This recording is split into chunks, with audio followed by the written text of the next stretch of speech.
हम लोग हैं तो एक, लेकिन महाराज एक बनना नहीं चाहते हैं। हम लोग अपने हाथों से ही खुद अलग अलग होते जा रहे हैं और हम लोग खुद अपने हाथों से ही महाराज गिरते और महाराज मरते जा रहे हैं। आज देखो इंसान एक दूसरे को खाने के लिए दौड़ता है।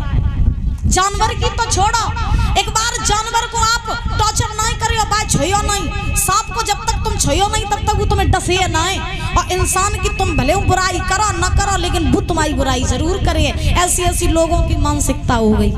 याद रखो, जब तक हम एक नहीं होंगे, जब तक हम में एकता नहीं होगी, तब तक महाराज हम इंसान के नाम पर कलंक हैं। ये बात मेरी गांठ बांध लेना। अगर यहाँ कुछ सुनन आए हो तो ये मत सोचना कि हम आप लोगों के भले के लिए ही कह रहे हैं। जब तक एकता है, जब तक हम इकट्ठे हैं, तब तक महाराज सब कुछ संभव है। और अगर हम एक नहीं हैं तो महाराज कुछ भी संभव नहीं है। फिर चाहे वो परिवार हो, चाहे वो गांव हो। गांठ बांध के जाना मेरी बात को। परिवार में जब तक एकता है तब तक वो परिवार जिंदगी की दुनिया की कोई भी जंग जीत सकता है। और परिवार अगर इकट्ठा नहीं है तो महाराज कोई जंग नहीं जीत सकता। ऐसे ही महाराज गांव में भी अगर एकता है, दुनिया की कोई भी ताकत हमें हरा नहीं सकती है। और अगर एकता ही नहीं है तो फिर महाराज कभी जीत ही नहीं पाएगा। आज हमें हमारा समाज इतना दूषित हो गया है महाराज। आज हमें इतनी एकता की जरूरत है कि जब तक हम एकता नहीं करेंगे तब तक महाराज हमें हर जगह गिराया जाएगा, हर जगह हमें गिराया जाएगा। और एकता रखोगे तो महाराज हर जगह आपकी जीत निश्चित होगी। और आजकल देखो यादव पे ही मरो जाए रहो महाराज। सत्य बता रहे हैं आप, यादव पे ही मरो जाए रहो भाई। जब तक यादव इकट्ठे नहीं हुए तब तक दूसरों को महाराज हम कैसे संभालेंगे। अभी देखो यादवों के ऊपर कितने अत्याचार हो रहे हैं और कितना भेदभाव चल रहा है हमारे समाज में। लेकिन हमारे यादव भाई जितने भी हैं और महाराज हमारे हिंदू धर्म के जितने भी लोग हैं वो ऐसे सो रहे हैं जैसे पता नहीं क्या। अभी देखो ये कल परसों की खबर है। अब बात आ गई है तो आप लोगों को बताए दे रहे हैं। वैसे समय तो ज्यादा हो रहा है। अभी ये कल परसों की खबर है कि हमारे यादवों पर इतने अत्याचार हो रहे हैं कि लोगों ने, सबसे पहली बात तो ये है कि हम लोगों में भेदभाव ज्यादा होने लगा है। हम लोगों ने भगवान को भी बांट लिया, हम लोगों ने जातियों को भी बांट लिया कि तुम यादव हो, तुम ब्राह्मण हो, ये वो है, ये वो है, सब बट गए अलग अलग। अभी कल परसों की बात है महाराज, ये सब बकेवर था, बकेवर में एक महाराज शास्त्री जी थे, उनका नाम था ऐसे मुकुटमणि करके कुछ। तो वो बकेवर में महाराज कथा कहने गए ब्राह्मणों में। शायद आप लोगों ने देखा हो, सुनिए आप लोगों ने। तो यादव थे वो, अपने यादव समाज से। तो ब्राह्मणों में कथा कहने गए। और देखो जब ब्राह्मणों में कथा कहने गए तो ब्राह्मणों को जब पता चली कि ये यादव हैं तो महाराज उनके चोटी भी काट दी गई उनकी, और एक रहे उनके सर के बाल भी गंजा कर दिया उनको। और महाराज ऐसे नाना प्रकार का उन्हें टॉर्चर किया, परेशान किया।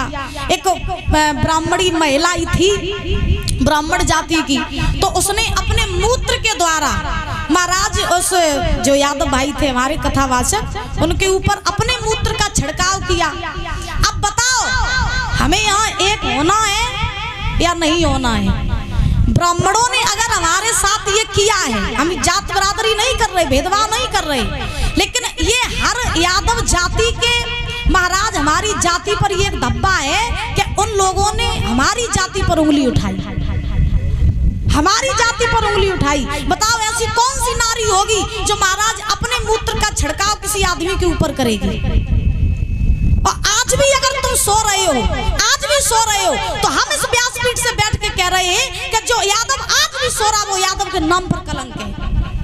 जो आज सो रहा है, ऐसे मर जाओगे, भेदभाव करते रहोगे, ये पार्टी बंदियां ये सब कुछ बनाते रहोगे, याद रखो जीवन में सिर्फ गिरने के अलावा, गिराने के अलावा कुछ मिलेगा नहीं, ना कुछ हासिल कर पाओगे। अगर आज हमने कुछ नहीं किया तो जिंदगी भर यादव ऐसे ही महाराज मरते रहेंगे, ऐसे ही गिरते रहेंगे, न कोई जाति रही है और न कोई धर्म रही है। अब आप लोग सोच लो कि आप लोगों को क्या करना है। अगर ऐसे जब भाई यादव यादव ही अलग हो रहा है, एक दूसरे पे यादव यादव ही कटो जाए रहो, तो फिर बाकी के तो मजा लिए।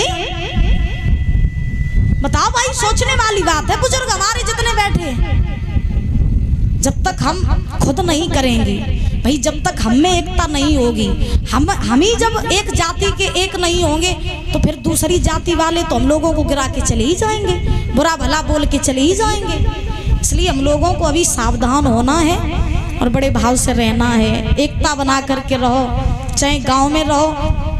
और ये मत सोचना कि हम ऐसे बोल रहे हैं गांव के लिए, क्योंकि आज सुबह से ही हम देख रहे हैं इस गांव में भी, जहाँ देखो वहाँ लोग एक दूसरे का बुरा सोच रहे हैं, जहाँ देखो बुराई कर रहे हैं। ऐसा नहीं करो, देखो इंसान हो, एकता से रहो और बड़े भाव से रहो तो और अच्छी बात है। एक परिवार, एक गांव, और ये तो फिर भगवान का नाम है भाई, इसमें भी भेदभाव करना तो फिर गलत बात है। हमें नहीं मालूम है कि भगवान ने हमें इस धरती पर क्यों भेजा, क्योंकि हम जब बोलते हैं तो अपने परिवार की भी नहीं सुनते हैं।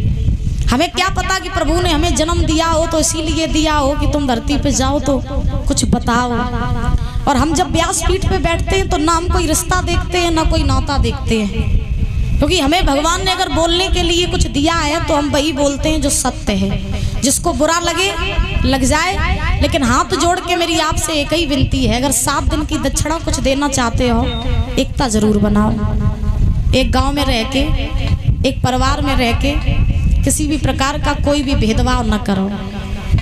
तो यही चाहेंगे। अगर और जहाँ तक भी मेरी आवाज़ पहुँच भी रही हो इस साउंड सर्विस के द्वारा, तो हो सके तो समझ जाना, ना तो फिर हम तो चिल्ला ही रहे हैं। गोविंद भगवान की। आइए ताली बजा के